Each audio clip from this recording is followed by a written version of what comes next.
impormasyong gugusog sa isipan. Lahat ng dapat niyong malaman. Mainit-init na ihahain ni na Rafi Tulfo at Amilin Biloso. Makisalo na sa Balitang Tapat! Narito mga balita ngayong araw. Mga kaanak at malalapit na kaibigan na kiramay sa burol ni dating Defense Secretary at AFP Chief Angelo Reyes. Dating AFP Chief Roy Simato balik Pinas mula sa Egypt. Simato itinangging na kinabang sa sinasabing pabaon system ng AFP. Lola at 3 apo patay sa sunog sa Parañaque. Isang dalaga sa Bulacan minolestya ng sariling tiyuhin. Isang grupo ng mga recruiter sa Pasay timbog dahil sa panloloko raw ng mga gusto magtrabaho abroad. Sa kwentanong, mga nunal may kinalaman nga ba sa ugali at buhay ng tao? At sa itimbre mo kay Tulfo, isa na namang abusadong pulis inireklamo ng mga kapitbahay. Aksyon na natin.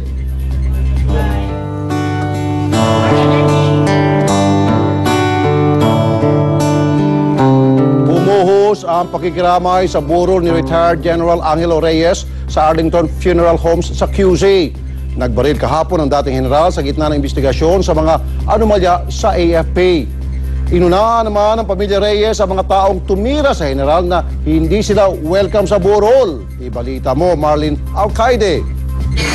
They request that those people who maligned, who belittled, humiliated the secretary in public, in media, not come anymore to pay their respects. Specifically, Juan Utak and the lawmakers who did that and the military people who fabricated lies against the secretary. Huwag na po kayong pumunta. Huwag na kayong magpadala ng dasal o ng mga bulaklak para maano yung mga konsyensya ninyo. Hindi ho tatanggapin ho ng pamilya. Ito ang pakiusap ng pamilya Reyes sa mga taong yumurak umano sa pangalan ni dating Defense Secretary Angelo Reyes. Sabi ni Patricia Daza, tagapagsalita ng pamilya. Kumbinsido ang pamilya Reyes na ang pagdawit kay Reyes at sa pamilya nito sa umano'y anomalya sa AFP ang naging mitsa sa pagpapakamatay ni Reyes. Pamilya niya, ang PMA at AFP, yun ang mga importanteng bagay kay Secretary. Kasi yun parang inaano nila dinudurog nila sa sekretary at saka yung pamilya. Kaya hindi na niya siguro maano Reyes. Agad nakiramay ang mga kaibigan ni Reyes na hindi makapaniwala sa nangyari. Isa sa mga unang dumating sa burol ay si Congresswoman Gloria Arroyo, asawang si Attorney Miguel Arroyo at anak na si Congressman Mikey Arroyo. Dumating din ang mga dating gabinete ng Administrasyong Arroyo tulad din na dating Presidential Advisor on Political Affairs Gabriel Claudio. Nakiramay din si dating PDEA Director Dionisio Santiago at mga mista nito sa militar tulad ni Manuel Espejo na presidente nila sa Class 66. About those speculations until such time that I see the report, which I will have access to in the near future. Mahirap mangusap, mahirap magsalita about this Medyo nanginginig pa yung laman ko dito sa nangyari. I'm sure many of his former colleagues in the cabinet, sa mga kaibigan niya, whether sa armed forces o sa pamilya, sa labas, ganun din ang pakiramdam. Talagang nakakapanginig ng laman. Sa ngayon, nananatiling tahimik ang pamilya ni Reyes. Sa kanilang official statement, umapila silang pabayaan na lang pribadong magluksa ang pamilya. Marlene Alcaide, News 5. Tuloy pa rin ang pagdating ng mga taong gustong makiramay sa pamilya Reyes sa unang araw ng burol ng dating general. Isa sa mga bigating pumunta ngayon doon, si dating Pangulong Fidel Ramos. Para sa update, may live report si Franz Noguera mula sa Araneta Avenue.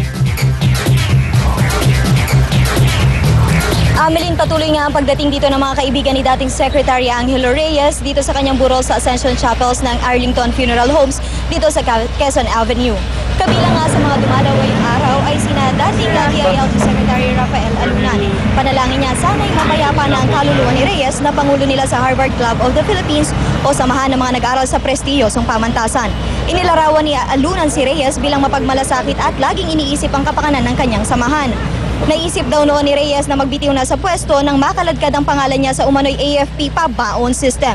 Dumating rin sina Donald B. at Sergio Ortiz Luis ng Employers Confederation of the Philippines. Bumisita rin kani-kanina lang si dating Pangulong Fidel Ramos.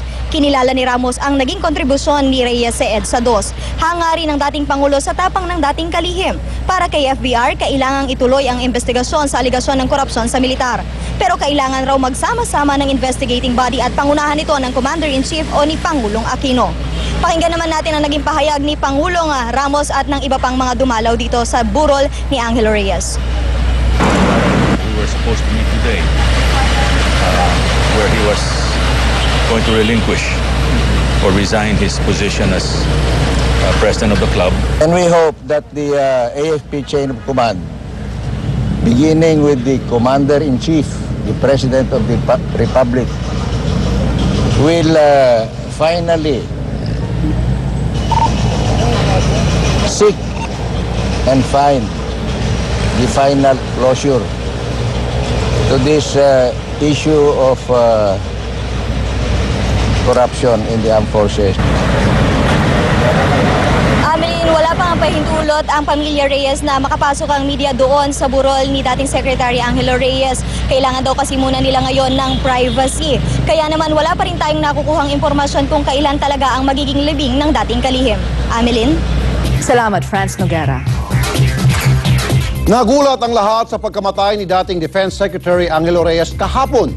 Ano nga ba ang posibleng nagtulak sa dating general para wakasan ang kanyang buhay? Balikan natin ang mga eksena sa report ni June Loyola. Sa tapat mismo ng puntod ng kanyang ina, sinasabing kinitil ni retired General Angelo Reyes ang kanyang buhay. Balot pa ng dugo ni Reyes ang lapida ng ina niyang si purifikasyon ng abutan ng News 5. Kwento ng ilang saksi, mag-aalas 7 ng umaga kahapon, binisita ni Reyes ang puntod ng mga magulang. Pinagtaka na raw ito ng caretaker dahil magkasunod na araw na siyang pumupunta sa Loyola. Ayon sa caretaker, isang araw bago ang suicide niya, maghapong na malagi sa libingan si Reyes na tila matamlay ang itsura. Nagbabasa pa raw siya ng Biblia. Maghapon daw kahapon. Tapos ngayon nga, nagulat daw siya, bumalik daw na umaga. Pero imbes na sumama sa mga anak at bodyguard, nakita raw ng caretaker na pinauna sila ni Reyes. Ginano niya yung bodyguard niya, pinapalayo niya kasi siguro magdadasal siyang mag-isa. Pero hindi pa nakakalayo ang kanyang mga anak at bodyguard. Nung narinig ko yung putok, siyempre natakot ako. Lumayo ko nga ako kasi nakita ko si Angelo Reyes bagsak doon ako sa may puntod nila. Sa Quirino Memorial Medical Center, isinugod si Reyes. Sa loob ng 45 minuto, sinubukan pa ng mga doktor na isalba ang kanyang buhay. Pero bigo sila dahil puso daw ang inasinta ni Reyes. Sa sama ng loob ng kamag-anak ni Reyes, pati bintana ng ospital na pagbuntunan ng kanilang pighati. Alas 8:32 ng umaga, opisyal na dineklara ng QMMC na patay na si Reyes. Isa sa mga unang bumisita sa kanya, si dating Pangulong Gloria Arroyo, ang Pangulong inilukot niya sa pwesto kapalit ni former President Joseph Estrada. June Loyola, News 5. Nabigla mga kaibigan at dating kasamahan ni Angelo Reyes nang mabalitaan ang pagkamatay niya kahapon. Halos lahat nanghihinayang sa pagkawala ng dating general at kalihim. Ibalita mo, Eric Montas. Unang nagpaabot ng kanilang pakikiramay ay ang Malacanang at mga dating Pangulong pinaglingkuran ni dating Defense Chief Angelo Reyes. Sa statement mula kay dating Pangulong Gloria Arroyo, pinuri niya ang anyay maayos na paglilingkod ni Reyes noong nasa militar at maging noong nagsilbi bilang cabinet secretary. Nagpaabot na rin ng kanyang pakikiramay si dating Pangulong Joseph Estrada, ang Pangulong tinalikuran ni Reyes noong EDSA 2. Sa isang statement, sinabi ni Erap na sa kabila ng mga nangyari noong EDSA 2, kinikilala niya ang pagiging magaling na general ni Reyes. Malaki raw ang naging